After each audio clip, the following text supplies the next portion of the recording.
It's a theory. It's a Chris. It's a theory. Chrissy Chris. Chris's crazy theory. Tell me your thoughts then, my son. Was that the leprechaun? I'll switch the words children. But yeah, so it did get me thinking, the Djinn and her seem to have this connection. And when we're first introduced to the protagonist, her name was Morgana, for the audience sake. We find her robbing from an art gallery or museum, and she's mixed up with the bad person, Eric. And she narrowly avoided death from a shootout with the guards. Just try to catch up the audience in case they're catching us, from this moment on. But if we could show that first slide, just to give you a recap. Thank you, sir. So this is a recap of, you can see with the black eyeshadow. Definitely going for the goth look. Because didn't she have like a hood over her face with the black eyeshadow? Yeah, right. Really then obviously we'll have to see what the character looks like. Yeah, maybe she wanted to keep it up in her eyes like a football player. But she's definitely mixed up. Her life, if it were to continue unabated, unchecked, would not have ended up well. I mean, she narrowly died in the shootout, and she's mixed up in crime. Like, she doesn't have much of a future, if you ask me, which you haven't. But then if we go to the next slide, well, you need to do that. So the Djinn is the one. What's that? I said you need to do that. So oh, that's right. I just like to pretend that I have like a whole. Are we having a bad day? I have like I like to pretend that I have an entire crew, that like a production crew. Oh, there's right, like a director behind the yes. scenes, and there's in my head, there's a lot of us in here. But yeah, so this, the Djinn is the one that stopped the bullet, and in a way saved her life in more ways than one, as we'll continue. Next slide, please. Yes, so, master. So the Djinn is released by her accidentally. It's really the bullet that released her. But from this moment forward, there's a connection between the two of them. So this is the only aspect of this death that I could show without being banned from YouTube. But this is the part that we had talked about, where the guy in the holding cell, wishes to walk through those doors and free. So Morgana is now connected with him, and she sees and feels all the subsequent deaths, including this one. And I'll show you that. So she's witnessing what he's seeing, and I just wanted to show the slide.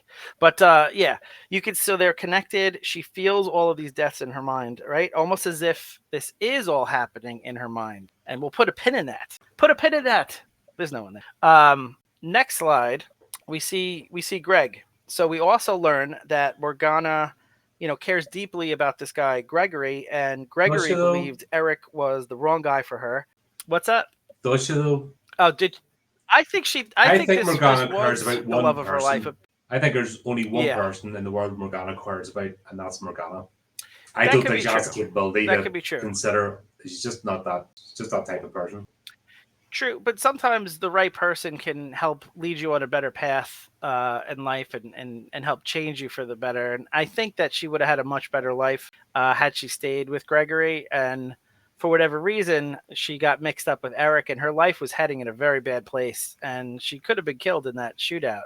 So, So at the next slide now, at the end of the movie, that's when she learns her lesson about using the wish to save the prison guard that she had shot. All right, so I know we're recapping kind of the entire plot of the movie, but this is important for my point coming up here.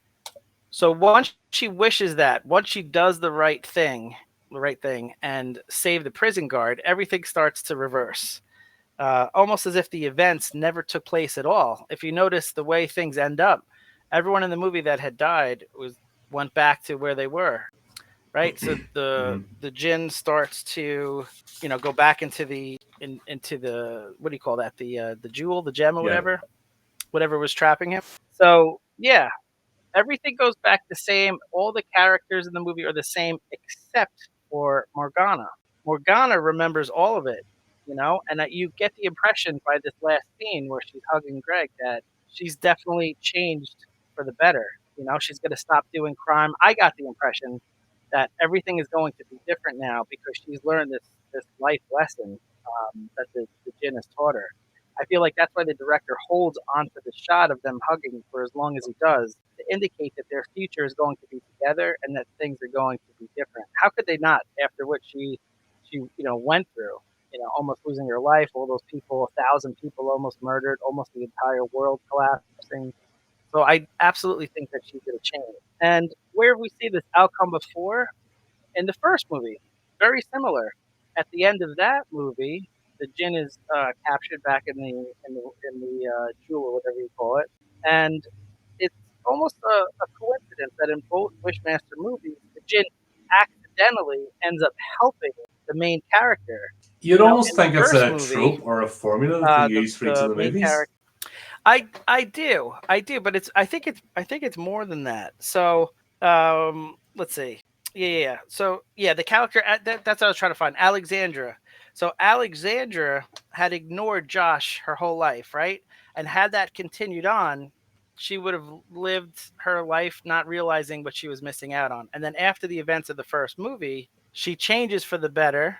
And she ends up with Josh and ends up with a happy ending. So in both cases, the Djinn just happened to accidentally, it seems, help the main character lead to a better life. And we've seen this plot before in another movie. This one, a non-horror movie, or story, I should say, A Christmas Carol. Now, in A Christmas Carol by Charles Dickens, the main character, Ebenezer Scrooge. Of course, I have to pick this version because I'm a big fat child. But the main character, Ebenezer Scrooge, is a miser who's only concerned about money. He's alone. He's unhappy. And then his former partner, who happens to be deceased, Jacob Marley, visits him and begins to scare Ebenezer into changing his ways, along with the three ghosts, of course.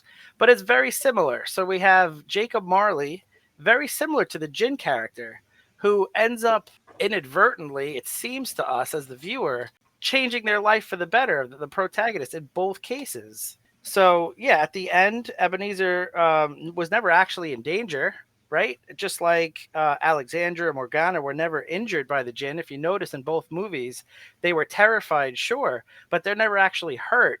The only injury in both movies is when Morgana, cuts her own pinky off or whatever, because I don't know. Because you became a member of the Yakuza all of a sudden. Yeah, I mean, everyone knows 90% of the evil inside of you is in your left pinky. So good call on that. But the main characters were never in danger. So I think this is all a way of the Djinn actually helping these characters change their ways by scare tactics. Much like, in the prison system, Scared Straight program. They have that in the States where they take, juvenile delinquents. They show them what a prison looks like. They show them what their future is like. And then by the end, they're scared straight. And, they're put on the right path. So I think the Djinn isn't really an evil creature, as many people think, intent on taking over the world. What I'm trying to do is I'm trying to open up your mind, man. Groovy, baby. What I'm saying is that the Djinn in both movies, his only real objective is to help scare the main character straight for the better, change their lives for good. Wishmaster, more like wish granter. That's what I'm saying. This guy is a good guy, and he's changing lives for the better, one movie at a time. Thank you. All right, then. So, because I'm the actor's excellentness here, and the protagonist is shit.